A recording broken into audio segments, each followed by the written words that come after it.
거대한 성문의 빗장이 풀리고 수천 명의 행렬이 먼지를 일으키며 길을 가릅니다. 행렬의 중심에는 눈이 시리도록 화려한 황금 가마가 놓여 있습니다.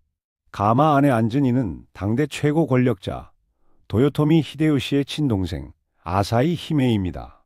세상은 말했습니다. 농민의 딸로 태어나 천하인의 여동생이 되고 마침내 도쿠가와 가문의 안방대님이 되었으니 이보다 더한 신분 상승은 없노라고. 하지만 비단 옷을 입고 가마에 오른 그녀의 눈동자는 이미 죽어 있었습니다. 그녀의 나이 44. 인생의 황혼기에 접어든 그녀가 왜 평생을 함께한 남편과 강제로 이별하고 적장인 도쿠가와 이에야스의 침소로 향해야 했을까요? 지금부터 우리가 들여다볼 이야기는 16세기 일본 가장 높은 곳까지 올라갔으나 가장 깊은 절망을 맛봐야 했던 여인의 기록입니다. 지나친 성공이 독이 되어 돌아온 비극적인 삶. 아사히 히메.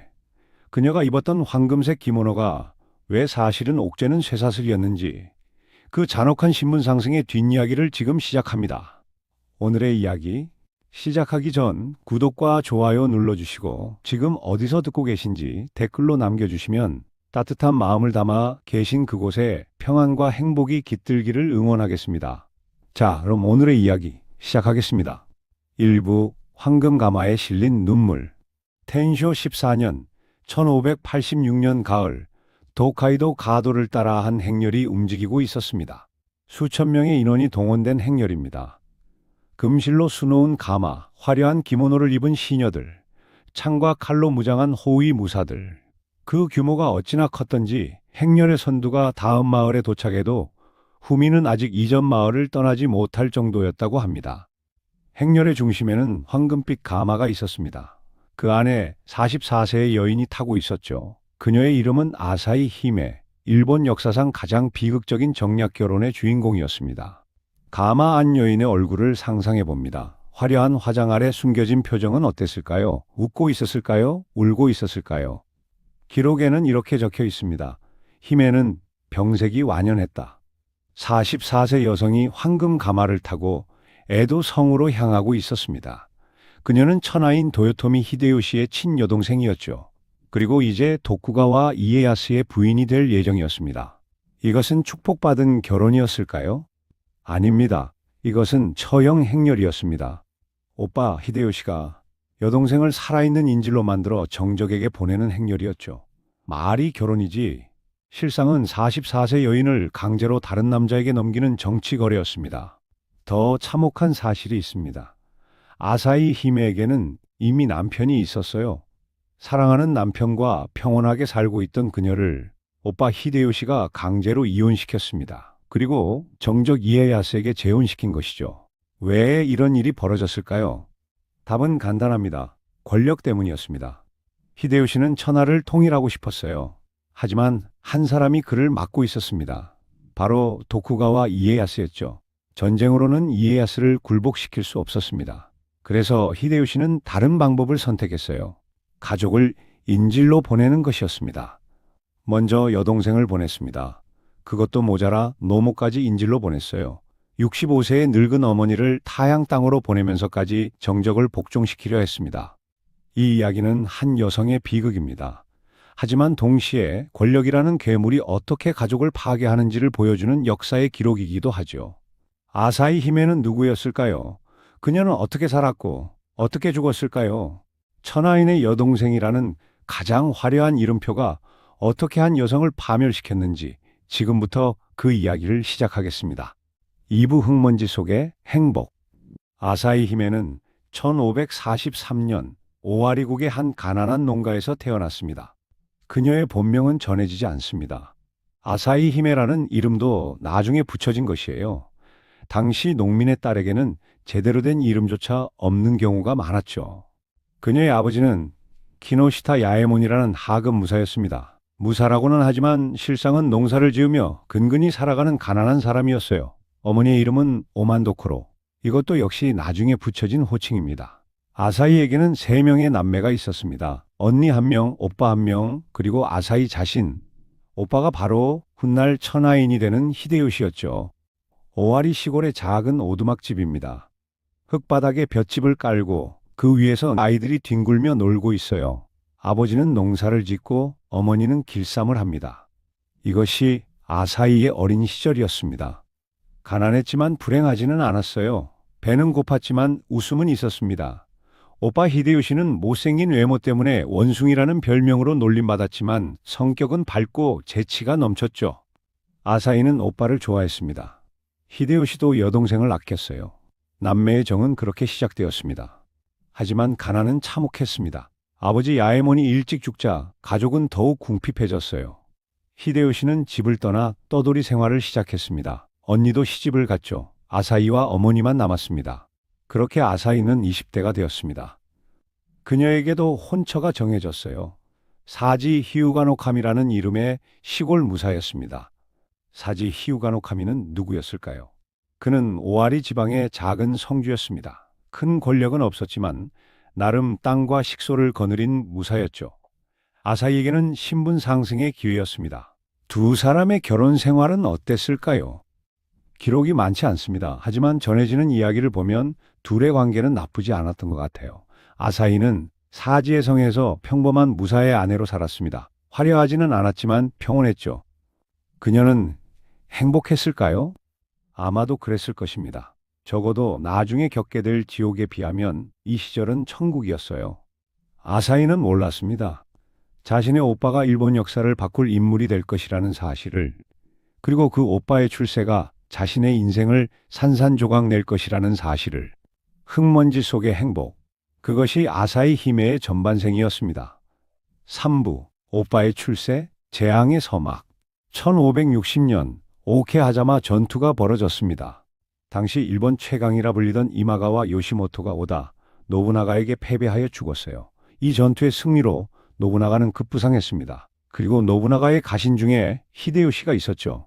히데요시는 빠르게 출세했습니다. 원숭이라고 놀림받던 농민의 아들이 노부나가의 총애를 받으며 계단을 올라갔어요. 그는 전쟁에서 공을 세웠고 성을 쌓는 데 재능을 보였으며 외교에서 수완을 발휘했습니다. 농민에서 무사가 되고 무사에서 장수가 되고 장수에서 성주가 되었죠. 그리고 1582년 혼노지의 변이 일어났습니다. 노부나가가 부하 아케치 미츠히데에게 배신당해 자결했어요. 일본은 혼란에 빠졌습니다. 노부나가의 후계자는 누가 될 것인가? 여러 장수들이 권력을 놓고 다투었죠. 히데요시가 가장 빨랐습니다. 그는 즉시 군대를 돌려 미츠히데를 토벌했어요. 그리고 노부나가의 후계자 자리를 차지했습니다. 농민의 아들이 천하인이 되는 순간이었죠. 상상이 되십니까? 불과 20년 전만 해도 흙바닥에서 자던 사람이 일본의 지배자가 된 겁니다. 히데요시는 자신의 가문을 만들어야 했습니다. 농민 출신이라는 것을 숨기고 싶었어요. 그래서 천황에게 청했습니다. 천황은 히데요시에게 도요토미라는 성을 내렸죠. 도요토미 히데요시. 이제 그는 더 이상 농민의 아들이 아니었습니다. 천황이 인정한 귀족이었어요. 그렇다면 그의 가족은 어떻게 되었을까요? 어머니 오만도코로는 갑자기 귀부인이 되었습니다. 언니도 귀족 가문의 일원이 되었죠. 그리고 여동생 아사히도 마찬가지였습니다. 하지만 여기에 문제가 있었어요. 아사히에게는 이미 남편이 있었습니다. 사지 히우가노카미라는 시골 무사였죠. 천하인의 여동생이 시골 무사의 아내로 있을 수는 없었습니다. 히데요시에게 이것은 수치였어요. 더 큰 문제가 있었습니다. 히데요시는 도쿠가와 이에야스를 굴복시켜야 했어요. 이에야스는 일본 동부를 지배하는 강력한 다이묘였습니다. 히데요시가 진정한 천하인이 되려면 이에야스를 복종시켜야 했죠. 그래서 히데요시는 생각했습니다. 이에야스를 회유할 방법이 무엇일까? 전쟁으로는 이길 수 없었어요. 코마키 나가쿠테 전투에서 그것을 확인했습니다. 그렇다면 다른 방법이 필요했죠. 인질을 보내는 것이었습니다. 그것도 아무 인질이 아니라 가족을 보내는 것이었어요. 이에야스에게 히데요시의 진심을 보여주는 것이었습니다. 히데요시의 눈이 여동생 아사히에게 향했습니다. 재앙의 서막이 올라가고 있었어요. 4부 코마키 나가쿠테 전투와 교착 상태. 1584년 코마키 나가쿠테 전투가 벌어졌습니다. 한쪽에는 도요토미 히데요시가 있었어요. 노부나가의 후계자를 자처하며 천하 통일을 꿈꾸는 야심가였습니다. 다른 한쪽에는 도쿠가와 이에야스가 있었죠. 미카와의 호랑이라 불리며 인내심과 전략으로 유명한 인물이었습니다. 두 사람의 충돌은 필연이었어요. 히데요시는 자신의 승리를 확신했습니다. 그는 더 많은 군대를 가지고 있었어요. 더 많은 성을 지배하고 있었죠. 숫자로 보면 히데요시가 압도적으로 우세했습니다. 하지만 전투의 결과는 예상과 달랐어요. 이에야스는 숫자의 열세를 전술로 극복했습니다. 히데요시의 군대를 여러 차례 격파했죠. 특히 나가쿠테 전투에서는 히데요시의 핵심 장수들을 전사시켰습니다. 히데요시는 충격을 받았어요. 자신이 이길 수 없는 상대가 있다는 것을 처음 깨달았습니다. 숫자로 밀어붙이면 될 줄 알았는데 이에야스는 달랐어요. 그는 방어에 뛰어났고 인내심이 강했으며 절대 무리하지 않았습니다. 전쟁은 교착 상태에 빠졌죠. 히데요시는 계속 공격했지만 결정적인 승리를 거두지 못했습니다. 이에야스는 계속 방어했지만 완전히 밀리지도 않았어요. 두 사람 모두 지쳐갔습니다. 히데요시는 조급해졌어요. 시간이 흐를수록 불리했습니다. 전국 각지의 다이묘들이 지켜보고 있었죠. 만약 히데요시가 이에야스를 굴복시키지 못한다면 그의 권위는 추락할 것입니다. 다른 다이묘들이 히데요시를 우습게 볼 거예요. 반드시 이에야스를 굴복시켜야 했습니다. 하지만 어떻게요? 무력으로는 안 되는 것이 확실했어요. 그렇다면 다른 방법이 필요했습니다. 히데요시는 생각했습니다. 이에야스를 어떻게 하면 자신의 편으로 만들 수 있을까? 돈으로는 안 됩니다. 이에야스는 부자였어요. 명예로도 안 됩니다. 이에야스는 이미 명망이 높았죠. 그렇다면 무엇으로 회유할 수 있을까요? 답은 신뢰였습니다. 이에야스에게 히데요시의 진심을 보여주는 것이었어요. 히데요시가 이에야스를 해치지 않을 것이라는 확신을 주는 것이었습니다. 그래서 이에야스가 안심하고 교토에 올라와 신하의 예를 갖추게 만드는 것이었죠. 어떻게 하면 그런 신뢰를 만들 수 있을까요? 인질을 보내는 것이었습니다. 그것도 아무 인질이 아니라 가장 소중한 사람을 보내는 것이었어요. 히데요시가 가장 아끼는 사람을 이에야스에게 맡기는 것이었습니다. 그래야 이에야스가 믿을 거예요. 히데요시에게 가장 소중한 사람은 누구였을까요? 아들이 없었습니다. 정실 부인 네네는 아이를 낳지 못했어요. 측실들도 마찬가지였습니다. 당시 히데요시에게는 후계자가 없었죠. 그렇다면 남은 것은 가족이었습니다. 어머니 오만도코로가 있었어요. 하지만 어머니는 이미 65세의 고령이었습니다. 건강도 좋지 않았죠. 인질로 보내기에는 무리가 있었습니다. 누이들이 있었습니다. 누나 토모코는 이미 시집을 간 지 오래였어요. 남편도 있고 자식도 있었습니다. 그녀를 강제로 이혼시키기는 어려웠죠. 그렇다면 남은 것은 하나였습니다. 여동생 아사히였어요. 히데요시는 결정했습니다. 아사히를 이에야스에게 보내기로, 그녀를 이에야스의 부인으로 만들기로. 이것이 최선의 방법이라고 생각했어요. 천하인의 친여동생을 인질로 보낸다면 이에야스도 히데요시의 진심을 믿을 것입니다. 그리고 안심하고 교토에 올라올 거예요. 하지만 한 가지 문제가 있었습니다. 아사히에게는 이미 남편이 있었어요. 오부, 강제 이혼, 찢겨나간 평범한 삶. 1585년 어느 날 아사히의 집에 사신이 찾아왔습니다. 오빠 히데요시가 보낸 사신이었어요. 사신은 아사히에게 오사카 성으로 올라오라는 명령을 전했습니다. 급한 일이 있다고 했죠. 아사히는 무슨 일인지 몰랐습니다. 하지만 오빠의 부름이니 거절할 수 없었어요. 그녀는 남편에게 작별 인사를 하고 오사카로 떠났습니다. 오사카 성에 도착한 아사히를 기다리고 있던 것은 무엇이었을까요? 화려한 방이었습니다. 금박을 입힌 병풍, 비단 이불, 고급 가구들. 아사히는 당황했어요.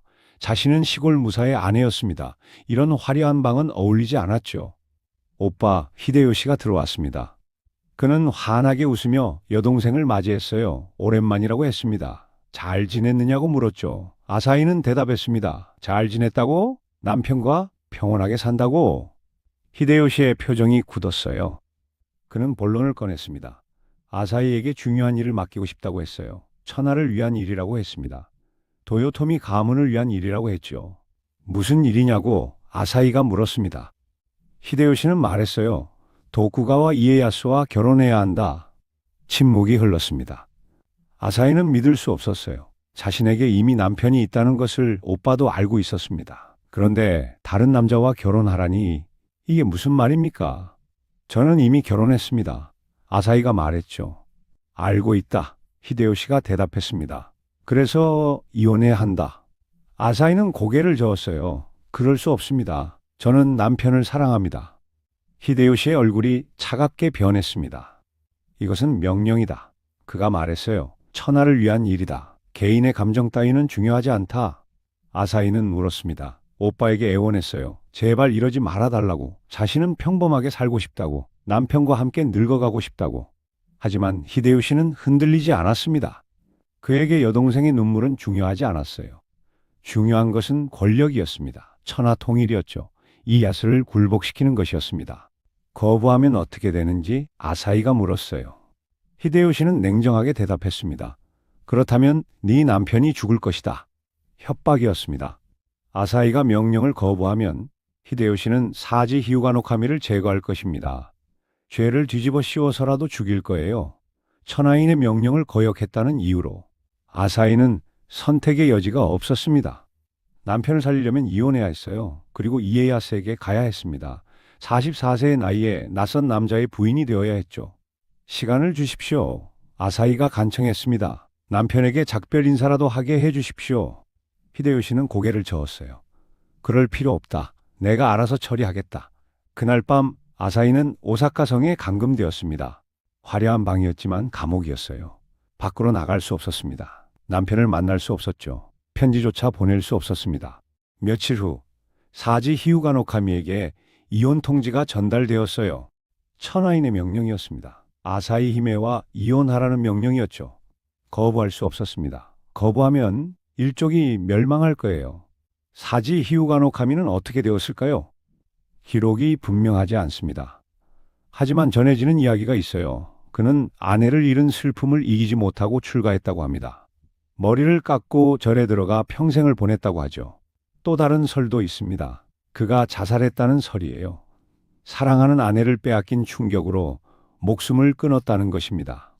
어느 쪽이 진실인지는 모릅니다. 하지만 분명한 것은 그의 삶이 산산조각 났다는 거예요. 아사히도 마찬가지였습니다.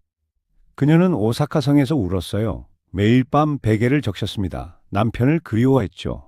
평범했던 옛 시절을 그리워했습니다. 하지만 아무도 그녀의 눈물을 닦아주지 않았어요. 오빠 히데요시는 바빴습니다. 천하통일에 정신이 없었죠. 여동생의 행복 따위는 관심 밖이었습니다. 시녀들은 동정했지만 어쩔 수 없었어요. 이것은 정치였습니다. 권력의 게임이었죠. 약한 사람은 희생될 수밖에 없었습니다. 몇 달 후 아사히에게 통보가 왔습니다. 준비를 하라는 것이었어요. 이에야스에게 갈 준비를, 도쿠가와의 부인이 될 준비를. 아사히는 거울을 보았습니다.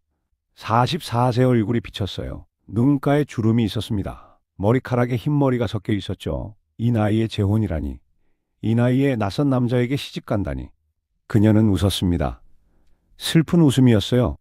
나는 누구인가? 그녀가 중얼거렸습니다. 나는 무엇인가? 사람인가? 물건인가? 대답은 없었죠. 육부 아사히 히메 도쿠가와의 안방으로 1586년 가을 드디어 출발일이 정해졌습니다.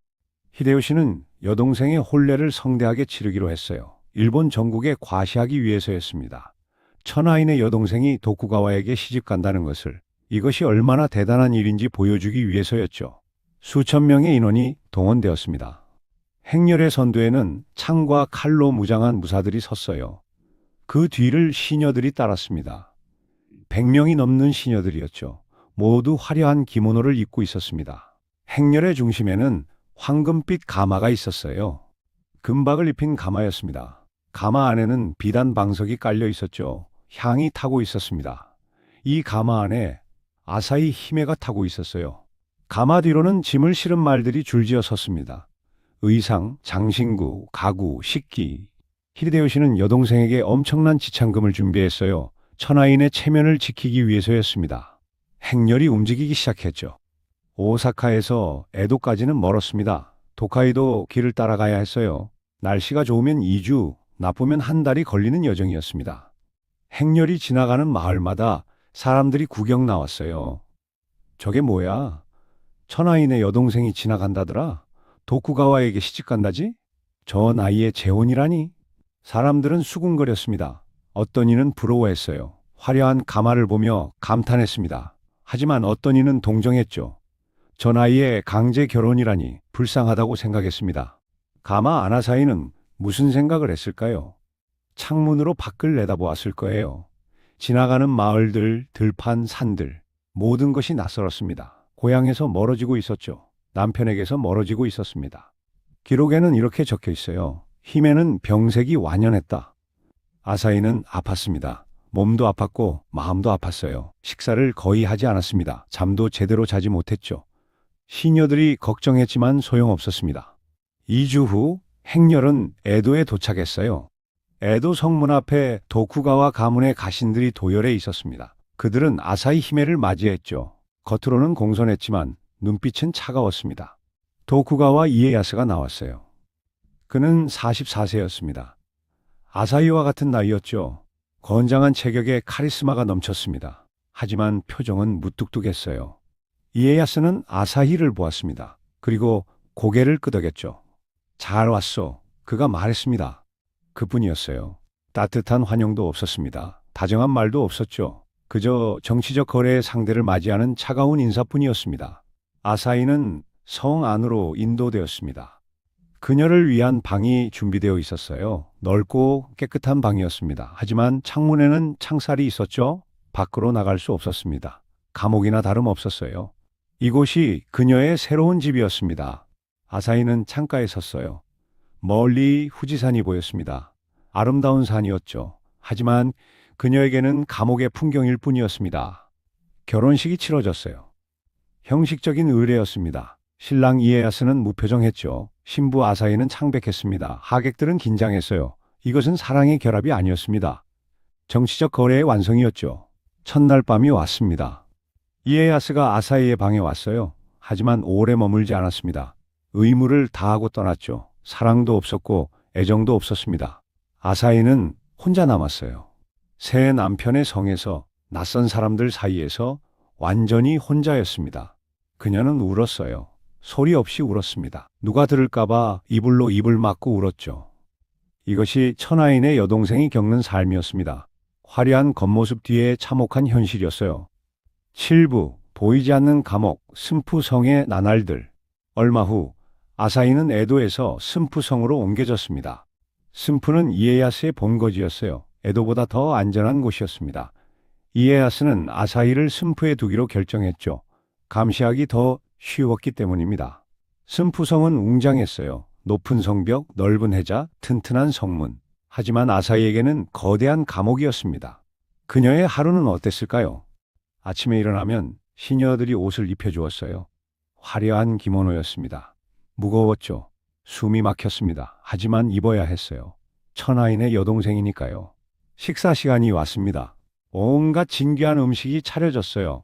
신선한 생선, 맛있는 밥, 다양한 반찬. 하지만 아사히는 먹지 못했습니다. 입맛이 없었죠. 목구멍으로 넘어가지 않았습니다. 시녀들이 걱정했어요. 힘에 식사를 하셔야 합니다. 아사히는 고개를 저었습니다. 괜찮다. 하지만 진실은 달랐어요. 배는 고팠습니다. 하지만 먹고 싶지 않았죠. 삶의 의욕이 없었습니다. 낮 시간이 길었어요. 할 일이 없었습니다. 정원을 거닐 수는 있었죠. 하지만 성 밖으로는 나갈 수 없었습니다. 책을 읽을 수는 있었어요. 하지만 집중이 되지 않았습니다. 가장 힘든 것은 외로움이었어요. 시녀들이 있었지만 친구는 아니었습니다. 그들은 감시자였죠. 아사히의 모든 행동을 지켜보고 보고했습니다. 이에야스에게 그리고 히데요시에게. 아사히는 아무도 믿을 수 없었어요. 도쿠가와 가신들은 그녀를 경계했습니다. 그녀는 히데요시의 첩자일 수 있었죠. 도요토미의 스파이일 수 있었습니다. 그래서 그들은 아사히를 친절하게 대하지 않았어요. 어느 날 한 가신이 말했습니다. 히메는 우리를 감시하러 온 것이오. 그가 동료에게 말했어요. 조심해야 하오. 함부로 말하지 마시오. 이 말은 아사히의 귀에도 들어왔죠. 그녀는 슬펐습니다. 자신이 원해서 온 것이 아니었어요. 오빠에게 강요당해 온 것이었습니다. 하지만 아무도 그것을 이해하지 못했죠. 밤이 되면 더 외로웠습니다. 이에야스는 가끔씩만 왔어요. 의무적인 방문이었습니다. 사랑은 없었죠. 대화도 거의 없었습니다. 그는 와서 잠깐 머물다 떠났어요. 아사히는 혼자 남았습니다. 어두운 방에서 천장을 바라보았어요. 옛 남편 생각이 났습니다. 사지 히유가 노카미. 그와 함께 살던 평온한 날들, 소박했지만 행복했던 시절. 지금쯤 그 사람은 어디서 무엇을 하고 있을까? 아사히가 중얼거렸죠. 모르겠습니다. 소식이 없었어요. 편지도 보낼 수 없었습니다. 만날 수도 없었죠. 시간이 흘렀습니다. 하루가 일주일이 되고 일주일이 한 달이 되고 한 달이 1년이 되었어요. 아사히의 건강은 점점 나빠졌습니다. 체중이 줄었어요. 얼굴이 수척해졌습니다. 머리카락이 빠지기 시작했죠. 의사가 불려왔습니다. 의사는 진찰 후 고개를 저었어요. 몸에 이상은 없습니다. 그가 말했습니다. 하지만 마음이 병들었습니다. 이것은 약으로 고칠 수 없습니다. 화병이었어요. 억울함과 슬픔이 쌓이고 쌓여서 병이 된 것입니다. 몸은 멀쩡한데 마음이 아파서 몸까지 망가지는 병. 이에야스에게 보고가 올라갔죠. 히메의 건강이 좋지 않습니다. 가신이 보고했습니다. 이에야스는 잠시 생각했어요. 그리고 말했습니다. 어머니를 모셔오도록 하라. 무슨 말일까요? 아사히의 어머니 오만도코로를 승프로 모셔오라는 것이었어요. 딸이 외로워하니 어머니를 보내서 위로하게 하자는 뜻이었을까요? 아닙니다. 이것도 정치적 계산이었어요. 이에야스는 히데요시에게 메시지를 보내고 싶었습니다. 여동생 하나로는 부족하다고, 더 확실한 인질이 필요하다고. 그래서 어머니까지 요구한 거예요. 8부, 어머니 오만도코로마저 인질로. 히데요시에게 이에야스의 요구가 전달되었습니다. 아사히 히메가 외로워한다고 합니다. 어머니 오만도코로를 보내주시기 바랍니다. 표면적으로는 효심에 관한 이야기였어요. 하지만 진짜 의미는 달랐습니다. 이에야스가 더 확실한 인지를 원한다는 것이었죠. 히데요시는 어떻게 반응했을까요? 그는 분노했을 것입니다. 여동생을 보냈는데도 부족하다니, 이제 어머니까지 달라고 하다니, 이에야스가 자신을 우습게 보는 것인가? 하지만 히데요시는 참았어요. 아직 이에야스를 완전히 굴복시키지 못했습니다. 전쟁으로는 이길 수 없다는 것을 코마키 나가쿠테 전투에서 확인했죠. 그렇다면 이에야스의 요구를 들어주는 수밖에 없었습니다. 히데요시는 어머니를 불렀어요. 오만도코로는 이미 65세였습니다. 당시로는 아주 고령이었죠. 건강도 좋지 않았습니다. 거동이 불편했어요. 어머니, 히데요시가 말했습니다. 승프로 가주셔야 합니다. 오만도코로는 놀랐어요. 왜 내가 승프로 가야 하는가? 이에야스를 안심시켜야 합니다. 히데요시가 대답했죠. 그래야 천하가 평화로워집니다. 오만도코로는 이해했습니다. 아들이 자신을 인질로 보내려 한다는 것을, 딸에 이어 어머니까지 인질로 만들려 한다는 것을. 아사히는 어떻게 지내고 있는가? 오만도코로가 물었어요. 히데요시는 잠시 침묵했습니다. 그리고 거짓말을 했죠. 잘 지내고 있습니다. 다만 어머니를 그리워한다고 합니다. 오만도코로는 아들의 눈을 보았어요. 거짓말인 것을 알았습니다. 아사히가 잘 지내고 있지 않다는 것을, 아마도 많이 아프고 외로워할 것이라는 것을, 하지만 거부할 수 없었어요. 아들은 이제 천하인이었습니다. 천하인의 명령은 거역할 수 없었죠. 설령 그것이 자신의 어머니라 해도. 오만도코로는 한숨을 쉬었습니다. 알겠다. 가마를 준비하거라. 며칠 후 오만도코로의 행렬이 오사카를 떠났어요. 아사히 때만큼 화려하지는 않았습니다. 하지만 천하인의 어머니답게 상당한 규모였죠. 수백 명의 인원이 동원되었습니다. 65세 노인이 가마를 타고 먼 길을 떠났어요. 오사카에서 승푸까지는 멀었습니다. 젊은 사람도 힘든 여정이었죠. 하물며 65세 노인에게는 더욱 고된 일이었습니다. 행렬은 천천히 움직였어요. 오만도코로의 건강을 배려해서였습니다. 하루에 조금씩만 이동했죠. 자주 쉬었습니다. 그래도 힘들었어요. 오만도코로는 가마 안에서 신음했습니다. 허리가 아팠죠. 다리가 아팠습니다. 온몸이 아팠어요. 하지만 불평하지 않았습니다. 딸을 만나러 간다고 생각했어요. 아사히를 위로해 주어야 한다고 생각했습니다. 그것이 어머니의 의무라고 생각했죠. 2주 후 오만도코로는 승푸에 도착했습니다. 성문에서 아사히가 기다리고 있었어요. 딸은 수척했습니다. 반년 전보다 훨씬 말랐죠. 얼굴은 창백했고 눈은 충혈되어 있었습니다. 아사히가 울먹이며 달려왔어요. 오만도코로가 딸을 안았습니다. 모녀는 한참을 안고 울었죠. 주변 사람들이 지켜보았습니다. 도쿠가와 가신들, 시녀들, 병사들, 그들은 침묵했어요. 이 광경이 무엇을 의미하는지 알았습니다. 천하인이 가족을 인질로 만든 것입니다. 권력을 위해 여동생을 희생시킨 것도 모자라 늙은 어머니까지 인질로 보낸 거예요. 오만도코로는 딸의 방으로 갔습니다. 방은 넓고 화려했어요. 하지만 감옥 같았습니다. 창문에 창살이 있었죠. 문 밖에는 감시자가 있었습니다. 어머니, 왜 오셨습니까? 아사히가 물었어요. 오만도코로는 대답하지 못했습니다. 뭐라고 말해야 할까요? 자신도 인질로 끌려왔다고 말해야 할까요? 대신 이렇게 말했어요. 네가 외롭다고 해서 왔다. 아사히는 알았습니다. 어머니가 거짓말하고 있다는 것을, 오빠가 어머니까지 인질로 보냈다는 것을. 그날 밤 모녀는 함께 잤습니다. 어두운 방에서 손을 꼭 잡고 누워 있었어요. 서로 위로했습니다. 하지만 위로가 되지 않았죠. 둘 다 알았습니다. 이곳이 감옥이라는 것을, 자신들이 인질이라는 것을, 히데요시가 가족을 정치 도구로 쓰고 있다는 것을. 우리는 언제쯤 집으로 돌아갈 수 있을까요? 아사히가 물었어요. 오만도코로는 대답하지 못했습니다. 모르겠습니다. 아마도 평생 못 돌아갈지도 몰라요. 이곳에서 늙어 죽을지도 모릅니다. 하지만 그런 말은 할 수 없었어요. 딸에게 희망을 주고 싶었습니다. 곧 돌아갈 수 있을 것이다. 오만도코로가 거짓말을 했죠. 아사히는 울었습니다. 어머니도 울었어요. 타향 땅에서 만난 모녀의 비극적인 밤이었습니다. 구부, 신분 상승의 대가, 무너지는 몸과 마음. 시간이 흘렀습니다. 아사히와 오만도코로는 스프성에서 함께 지냈어요. 겉으로는 귀족 생활이었습니다. 좋은 음식, 화려한 옷, 넓은 방. 하지만 실상은 감옥 생활이었죠. 아사히의 건강은 계속 나빠졌습니다. 식사를 거의 하지 않았어요.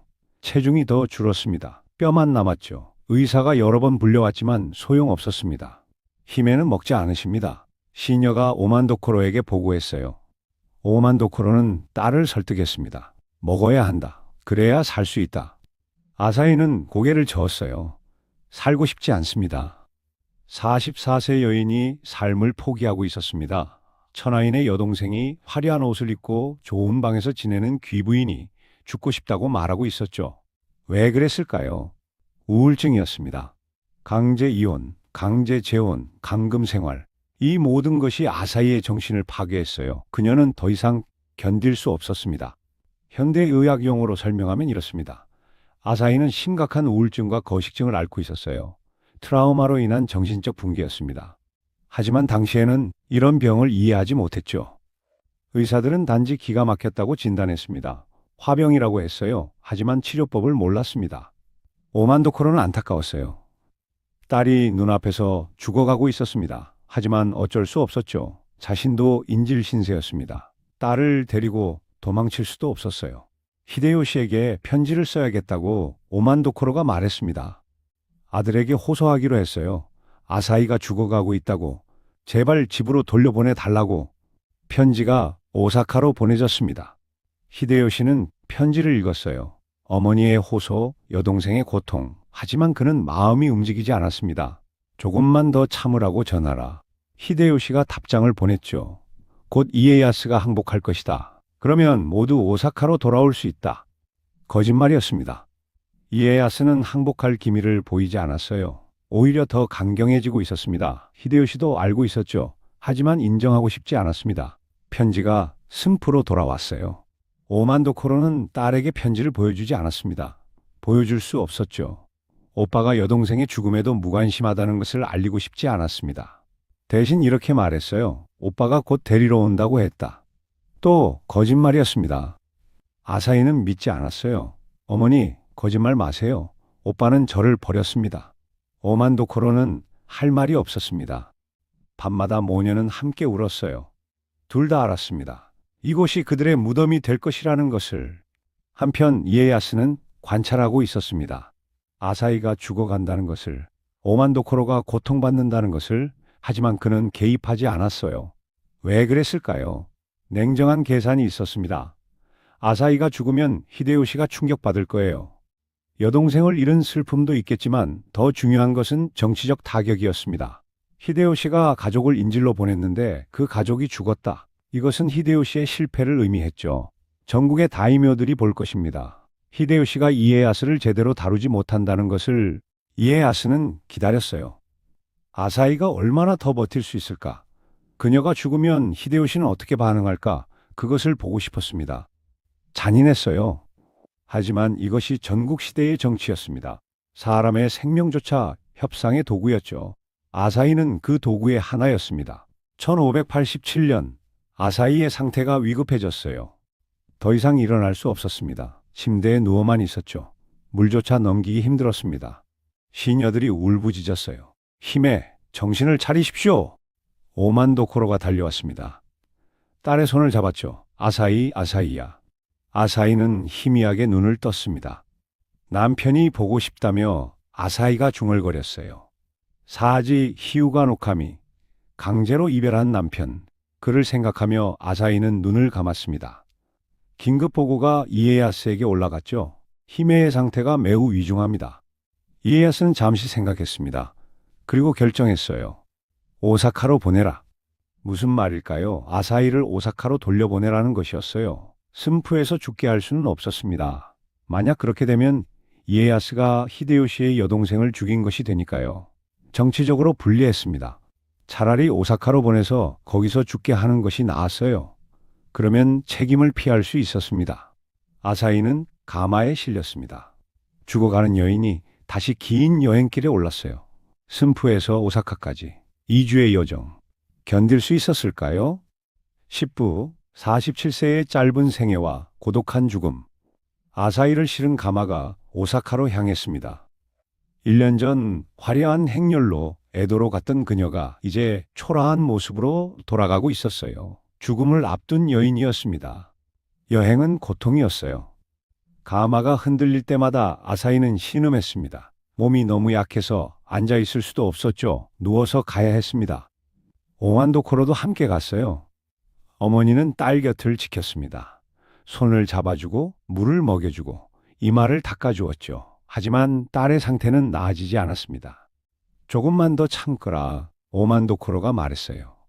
곧 오사카에 도착한다. 아사히는 희미하게 고개를 끄덕였습니다.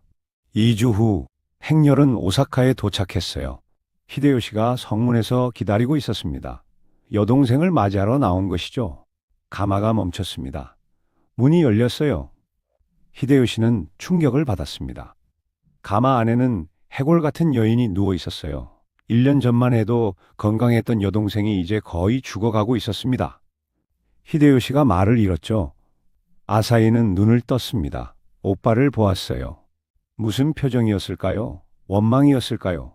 슬픔이었을까요? 기록에는 남아있지 않습니다. 하지만 상상할 수 있어요. 아사히는 분명 오빠를 원망했을 것입니다. 자신의 인생을 파괴한 사람을, 강제로 이혼시키고 인질로 만든 사람을. 하지만 말하지 않았어요. 너무 약해서 말할 힘도 없었습니다. 아사히는 주라쿠다이로 옮겨졌습니다. 주라쿠다이는 히데요시가 교토에 지은 화려한 궁전이었어요. 금박으로 장식된 건물, 아름다운 정원, 호화로운 방들, 천하인의 권력을 과시하는 곳이었습니다. 아사히는 그곳에 한 방에 누웠어요. 최고급 이불이 깔렸습니다. 향이 피워졌죠. 명의들이 불려왔습니다. 하지만 소용없었어요. 히데요시는 여러 번 문병을 왔습니다. 아사히, 괜찮은가? 하지만 눈을 마주치지 못했어요. 히데요시는 불편했습니다. 여동생의 눈빛이 자신을 고발하고 있는 것 같았죠. 네가 나를 이렇게 만들었다고, 네가 나를 죽이고 있다고. 며칠 후 아사히의 상태가 더 악화되었습니다. 의식이 흐려졌어요. 숨이 가빠졌습니다. 죽음이 다가오고 있었죠. 오만도코로가 딸 곁을 지켰습니다. 아사히야, 조금만 더 버텨라. 아사히는 희미하게 미소 지었어요. 어머니, 이제 괜찮아요. 1590년 1월 14일, 아사히 히메는 숨을 거두었습니다. 향년 47세였어요. 너무 젊은 나이였습니다. 당시 평균 수명을 고려해도 이른 죽음이었죠. 건강했다면 20년은 더 살 수 있었을 것입니다. 무엇이 그녀를 죽였을까요? 병이 아니었습니다. 화병이었어요. 억울함과 슬픔이 쌓이고 쌓여서 몸을 망가뜨린 것입니다. 오빠의 야욕이 그녀를 죽였어요. 히데요시는 슬퍼했을까요? 기록에는 그가 울었다고 적혀 있습니다. 여동생의 죽음을 슬퍼했다고 하죠. 하지만 진심이었을까요? 알 수 없습니다. 아마도 히데요시는 정치적 손실을 더 슬퍼했을 거예요. 이에야스와의 관계에서 중요한 카드 하나를 잃은 것을, 인질이 죽어버린 것을. 장례식이 치러졌습니다. 화려한 장례식이었어요. 천하인의 여동생답게 성대하게 치러졌습니다. 많은 사람들이 참석했죠. 하지만 누가 진심으로 슬퍼했을까요? 아사히의 시신은 교토 난젠지에 묻혔어요. 조용한 절이었습니다. 아름다운 정원이 있는 곳이었죠. 아사히는 그곳에서 영원한 잠에 들었습니다. 무덤에는 간단한 비석이 세워졌어요. 화려했던 삶의 끝은 초라했습니다. 천하인의 여동생으로 태어나 강제로 이혼당하고 인질로 살다가 47세에 쓸쓸히 죽었죠. 그녀가 원했던 것은 무엇이었을까요? 권력이 아니었습니다. 부귀영화가 아니었어요. 그저 사랑하는 사람과 평범하게 사는 것이었습니다. 하지만 그 소박한 꿈조차 이룰 수 없었어요. 아사히의 죽음이 히데요시와 이에야스의 관계에 어떤 영향을 미쳤을까요? 표면적으로는 아무 변화가 없었습니다. 이에야스는 여전히 히데요시에게 복종하는 척했어요. 히데요시는 여전히 천하 통일을 추진했습니다. 하지만 보이지 않는 균열이 생겼죠. 이에야스는 히데요시를 경멸하게 되었습니다. 가족을 도구로 쓰는 남자를, 여동생을 죽음으로 몰고 간 남자를. 훗날 이에야스는 히데요시 사후 권력을 장악합니다. 그리고 도요토미 가문을 멸망시키죠. 오사카 성을 불태우고 히데요시의 아들을 죽입니다. 어쩌면 이것이 아사히에 대한 복수였을지도 몰라요. 하지만 그것은 나중 이야기입니다. 지금은 1590년 1월, 아사히 히메가 세상을 떠난 날이에요. 교토의 어느 절에서 한 여인이 조용히 눈을 감았습니다. 그녀의 짧고 비극적인 삶이 끝났죠. 11부. 만약 그녀가 평범한 농민으로 살았다면, 잠시 상상해 봅시다. 만약 히데요시가 출세하지 않았다면 어땠을까요? 만약 그가 평생 하급 무사로 살았다면 아사히의 인생은 어떻게 되었을까요? 아마도 이랬을 것입니다. 아사히는 사지 히우가노 카미와 평생을 함께 살았을 거예요. 시골 성의 안주인으로 화려하지는 않지만 평온한 삶, 아이를 낳았을 것입니다. 아들, 딸을 키우며 행복해했을 거예요. 손주를 보며 웃었을 것입니다. 60대, 70대까지 살았을 거예요. 남편과 손을 잡고 정원을 거닐었을 것입니다. 노년의 평화를 누렸을 거예요. 그리고 80세쯤 조용히 세상을 떠났을 것입니다. 사랑하는 가족들에게 둘러싸여 평범하지만 행복한 삶의 끝. 이것이 아사히가 원했던 삶이었어요. 하지만 현실은 달랐습니다. 오빠의 출세가 모든 것을 바꿨죠. 농민의 딸이 갑자기 귀족이 되었습니다. 평범한 무사의 아내가 천하인의 여동생이 되었어요. 신분 상승, 누구나 꿈꾸는 일입니다. 하지만 아사히에게는 저주였어요. 신분이 올라가면 행복해질 것 같지만 실제로는 그렇지 않습니다. 특히 본인 의사와 무관하게 강제로 올라간 신분은 독이 되죠. 아사히는 감당할 수 없었어요. 갑자기 귀족이 되라고 하고 교양을 배우라고 하고 품위를 지키라고 했습니다. 하지만 그녀는 평생 시골에서 살았어요. 화려한 세계가 어색했습니다. 더 큰 문제는 정치적 도구가 된 거예요. 오빠는 그녀를 사람으로 보지 않았습니다. 정치적 협상 카드로 봤죠. 이에야스를 굴복시키기 위한 수단으로 봤습니다. 그래서 강제 이혼을 시켰어요. 강제 재혼을 시켰습니다. 인질로 만들었죠. 아사히는 저항할 수 없었습니다. 왜냐하면 그녀는 약했기 때문이에요. 권력이 없었습니다. 군대도 없었고 돈도 없었죠. 의지할 곳은 오빠뿐이었는데 그 오빠가 자신을 희생시켰습니다. 이것이 센고쿠 시대의 여성의 비극이었어요. 아사히만 그런 것이 아니었습니다. 많은 여성들이 정략 결혼의 희생자였죠. 오다 노부나가의 여동생 오이치를 생각해 봅시다. 그녀도 강제로 정략 결혼을 당했어요. 아자이 나가마사에게 시집갔다가 남편이 노부나가에게 멸망당하자 다시 시바타 카츠이에게 재혼했습니다. 결국 시바타가 히데요시에게 패배하자 자살했죠. 오이치의 딸 요도도노는 어땠을까요? 어머니가 자결한 후 그녀는 히데요시의 측실이 되었어요. 아버지의 원수였던 남자의 여자가 된 것입니다. 비극적이지 않습니까? 센고쿠 시대는 여성에게 잔인했어요. 여성은 정치적 도구였습니다. 동맹을 맺기 위한 수단이었죠. 인질이었습니다. 개인의 의사는 중요하지 않았어요. 아사히 히메는 그 시대의 상징이었습니다. 천하인의 여동생이라는 가장 높은 신분, 하지만 가장 불행한 삶, 이것이 역설이었죠. 그렇다면 아사히는 어떻게 평가받아야 할까요?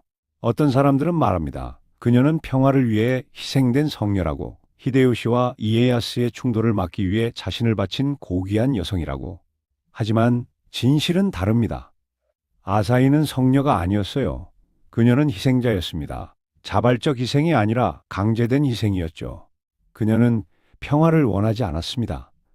평범한 행복을 원했어요. 남편과 함께 늙어가는 것을 원했습니다. 하지만 그것을 빼앗겼죠. 오빠의 야욕 때문에, 권력의 게임 때문에. 역사는 승자의 기록입니다. 히데요시는 위대한 천하인으로 기록되었어요. 농민에서 천하인이 된 영웅으로, 센고쿠 시대를 종식시킨 통일자로. 하지만 그 영광의 뒤에는 희생자들이 있었습니다. 강제로 이혼당한 여동생, 인질로 끌려간 노모, 정략 결혼으로 고통받은 수많은 여성들. 이들의 눈물 위에 히데요시의 천하가 세워졌죠. 이것이 정의로운가요? 아닙니다. 하지만 이것이 역사였어요. 권력의 역사, 남성의 역사, 승자의 역사. 패배자와 희생자의 목소리는 묻혔습니다. 아사히 히메의 목소리도 묻혔죠.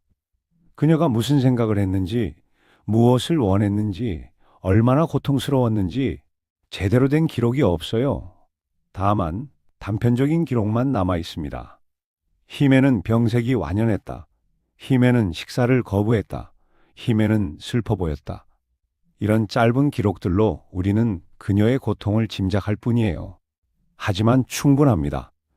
이 짧은 기록들만으로도 아사히의 비극을 이해할 수 있어요. 한 여성이 얼마나 깊은 절망 속에서 살았는지, 그리고 얼마나 일찍 죽음을 맞이했는지. 47세, 오늘날 기준으로는 한창 젊은 나이입니다.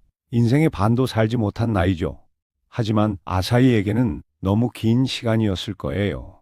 고통 속에서 보낸 매일이 지옥 같았을 것입니다. 하루하루가 버티기 힘들었을 거예요. 죽음이 오히려 해방이었을 것입니다. 그렇게 생각하면 슬퍼요.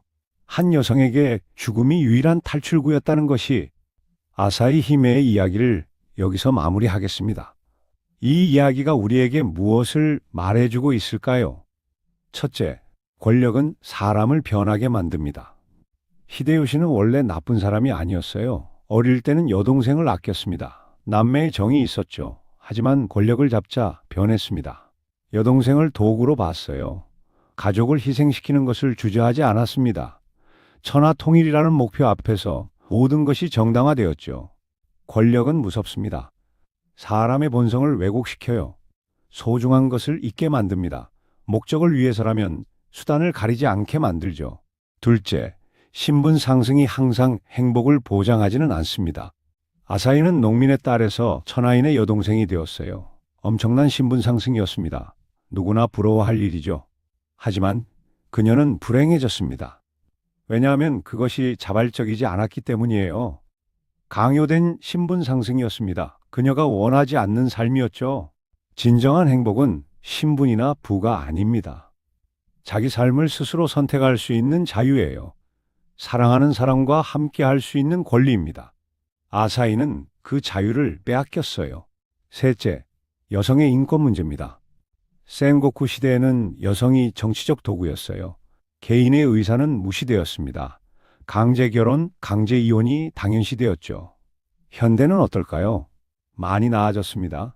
여성도 자기 삶을 선택할 수 있어요. 결혼을 거부할 수 있습니다. 이혼할 수 있죠. 하지만 여전히 문제가 남아 있어요. 가족의 압력, 사회의 시선, 경제적 제약, 이런 것들이 여성의 선택을 제한합니다. 아사히의 이야기는 과거의 일이 아닙니다.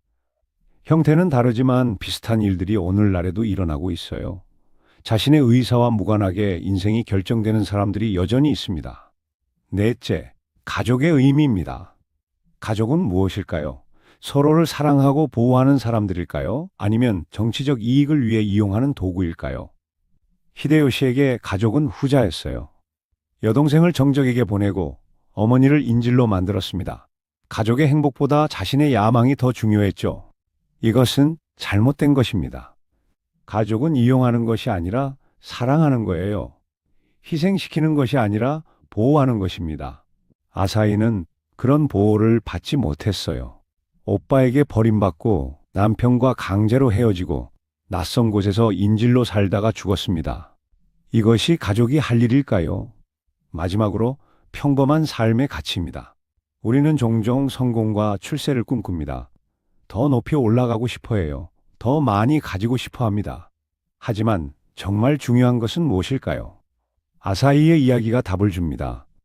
그녀가 진정으로 원했던 것은 화려한 궁전이 아니었어요. 천하인의 여동생이라는 지위가 아니었습니다. 사랑하는 남편과 함께 사는 평범한 삶이었죠. 시골성의 작은 방에서 남편과 차를 마시는 저녁, 정원을 함께 거니는 오후, 손을 잡고 별을 보는 밤, 이런 평범한 순간들. 이것이 아사히가 원했던 행복이었어요. 하지만 그녀는 그것을 얻지 못했습니다. 대신 황금 가마를 탔죠. 화려한 옷을 입었습니다. 천하인의 여동생이 되었어요. 그리고 불행해졌습니다. 우리는 흔히 성공이 곧 행복이라 믿으며 질주합니다. 하지만 아사히 히메의 삶은 우리에게 묻습니다. 남들이 부러워하는 삶이 과연 내가 원하는 삶이었는가? 진정한 행복은 타인의 시선이 닿는 외적인 성공이 아니라 내 영혼이 머무는 내적인 평화에 있어요. 거창한 권력과 성공보다 지금 내 곁을 지켜주는 사람과의 소소한 일상이 사실은 가장 값진 천하였음을 그녀의 비극적인 생애는 역설적으로 보여주고 있습니다. 여러분은 지금 여러분이 진정으로 원하는 삶을 살고 계신가요? 지금까지 함께 해주셔서 감사합니다. 다음 시간에도 의미 있는 역사 이야기로 찾아뵙겠습니다. 감사합니다.